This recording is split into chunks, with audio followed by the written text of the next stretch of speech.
Buenas noches, ingeniero, compañeros. Soy del Instituto Tecnológico Universitario Sucre, perteneciente a la carrera de Tecnología Superior en Contabilidad. Mi nombre es Kimberly Chilifinga y pertenezco al quinto de vespertino. El tema a tratar de hoy es el impuesto a la renta.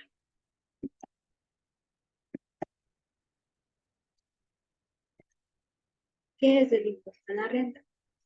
El impuesto de renta se aplica sobre aquellas rentas que se obtengan de las personas naturales, las sucesiones indivisas y las sociedades nacionales o extranjeras.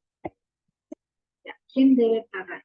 La declaración del impuesto a la renta es de manera obligatoria y deben pagar todas las personas naturales, las sucesiones indivisas y las sociedades nacionales o extranjeras que mencioné anteriormente, domiciliadas en el país conforme al resultado de sus actividades económicas, aun cuando la totalidad de sus rentas esté constituidas por ingresos exentos, a excepción de 1, los contribuyentes que estén domiciliados en el exterior y que no tengan un representante en el país y que exclusivamente sus ingresos deben estar sujetos a la retención de la fuente.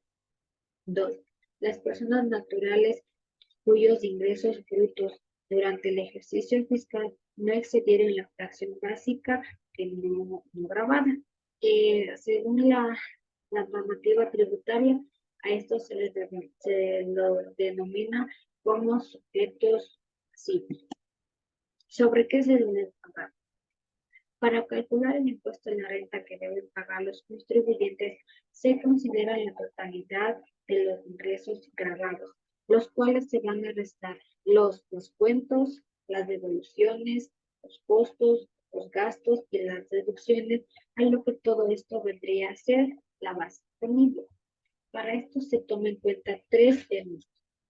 El primero son los ingresos gravados, que son aquellos ingresos que son considerados para el pago del impuesto a la renta.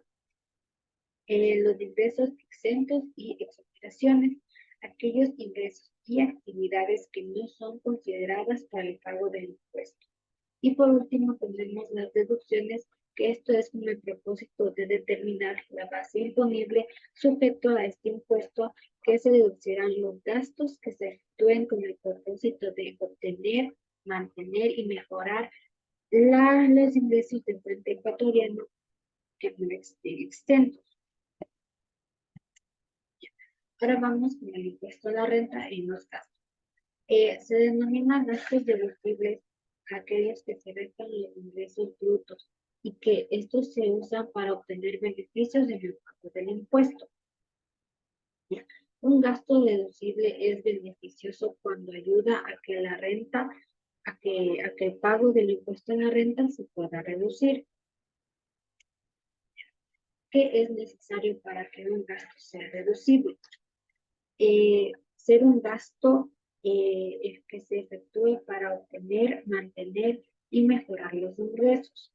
Obligatoriamente debe estar respaldado por una factura que tiene que ser emitida por un establecimiento autorizado. Debe ser devengado en el mismo periodo impositivo en el que se trate. También debe tener su origen con elementos patrimoniales que estén relacionados a actividades económicas. Deben ser fehacientes y cumplir con el principio de casualidad, y un gasto no se puede reducir más de una vez. Ya, algunos ejemplos de los gastos deducibles son las viviendas, el arriendo, las prendas de vestir, los alimentos, la educación, la salud, los medicamentos, la atención alimenticia. El límite de gastos personales deducibles. Con con la nueva normativa ya en vigencia, el límite total de gastos personales equivale a 7 canastas básicas familiares al año, lo que de esto se descontará el 10% y 20% para el pago del impuesto de la renta. Ya. El impuesto a la renta en tarifas. El 27 de diciembre se publicó la resolución emitida por el SRI, mediante la cual se actualizan las tarifas del impuesto a la renta de personas naturales sucesiones indivisas aplicadas al ejercicio fiscal en el 2023. En el ejercicio fiscal 2023, las personas naturales y sucesiones indivisas liquidarán el impuesto a la renta conforme al paro que tenemos a continuación, actualizado para el año 2023. Beneficiarios de ingresos, herencias, legados, donaciones, todo tipo de acto o contrato en el cual adquiera dominio a título gratuito de bienes y derechos de liquidación del impuesto correspondiente al pago que ponemos aquí. El impuesto a la renta en las declaraciones. La declaración de renta para personas naturales consiste en presentar en Internet un informe detallado ante el SRI, considerando todas las transacciones económicas realizadas en el año anterior.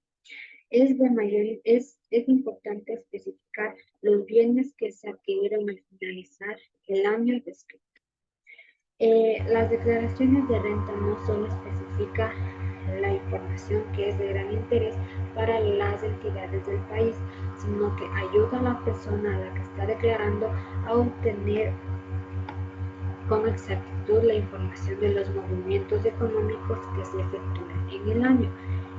Para esto, las personas naturales deben hacer la declaración una vez al año en el mes de marzo, y este es el menor del grupo. Ahora vamos con un ejemplo. Para nuestro ejercicio práctico tendremos el caso de Juan, que es un artesano que tiene ingresos netos de 25.000 al año, gastos de 10.500 y una deducción del IES de 992,7, en donde los gastos deducibles considerados fueron obtenidos a causa de alimentación, educación, vivienda, vestimenta y salud, y la deducción del IES a razón del 9,45%. Para lo que este ejercicio vamos a utilizar la tabla de impuesto a las rentas para las personas naturales. Ya, para el caso 1 tenemos el cálculo de la base imponible, que este es el ingreso neto menos los gastos y menos la deducción del IES, lo que nos vendría dando un resultado de 13.507,75. El paso 2 es identificar la fracción básica, que es buscar el valor de la base imponible dada en la tabla, que es en la columna 1, ya que este valor nos daría la fracción básica de 11.310,01. Para el caso 3 tenemos la cálculo de la fracción excedente, que es la base imponible menos la fracción básica, dándonos un resultado de 2.197,74.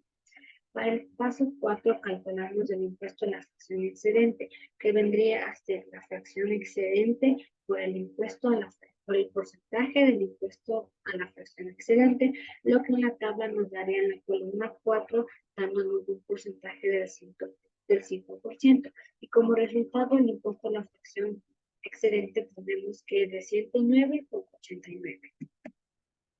Para el caso 5 es identificar el impuesto a la fracción básica, que es el valor que corresponde en la tabla en la columna 3. En este caso, en la columna 3 nos bota un valor de 0.